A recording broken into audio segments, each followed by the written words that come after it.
Okay, hi guys. So I wanted to talk to you about service accommodation. I'm in the office today. I thought I'll do a number of small short videos, and these are questions that people ask me, and I'm like, look, you know what, I don't have the time to answer it one-on-one, so why don't I just do a video, and it might help a bunch of people who want to get into service accommodation. Hey, look, I understand money is a big factor.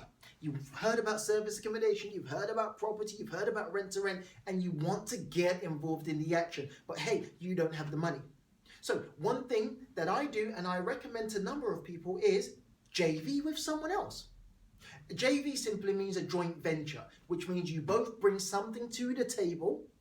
In this case, if you have no funds, what you bring to the table is the ability or the willingness to get stuck in and dirty, which means you're willing to clean the apartments, you're willing to do the check-ins, you're willing to do the manual labor, and the other person's willing to put up the money. So look, the best way to explain it to someone that has the funds is, hi, Mr. Smith, Mr. this, Mrs. this, you've got £10,000 sitting in the bank.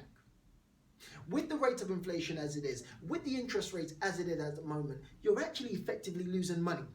But let's imagine you're getting 1% interest on your £10,000. 1% is about £100 a year that someone's earning on £10,000.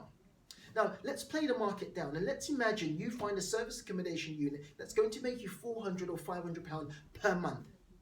Do you think you're in a perfect position to explain to your investor or your JV partner why they should give you some of their money? Of course you are. You're earning 1%. You're earning £100 a year. If you give me that same money, I'm going to make £400, £300, even £100 per month from this unit. Do you think you can give that person an extra £50 per month?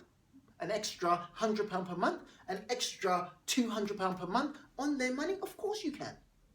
These are the creative ways. Now, it's not really creative. For the people that know, they know. But if you're brand new and you're trying to get into property, I guarantee you one thing, that you will know somebody who has some money sitting there and they are saving up some money because they want to buy a property.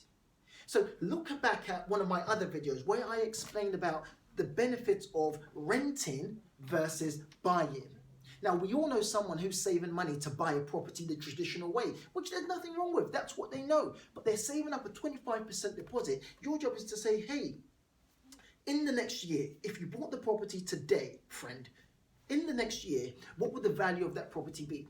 And most people have this crazy idea that the property value might double within the next year, which is absolutely bonkers and not true. Your job is to give them the facts and the figures and say, hey, the likely chance of you making even £10,000 or even £5,000 on the value or the capital appreciation of your property is significantly low. So how about you give me that money, or you invest that money, or you joint venture with me?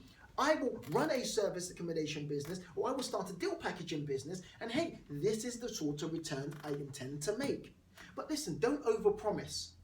This is a mistake that so many people make. They overpromise.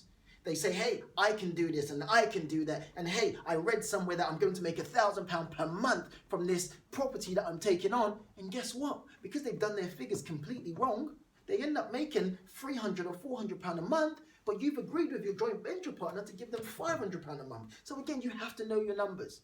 So don't go and borrow money from someone unless you completely know what you are doing and how it works and how you will be able to get into the market, but also most importantly, how to get out of the market. I hope that answers your question. I look forward to catching up with you guys another time. Cheers, bye-bye.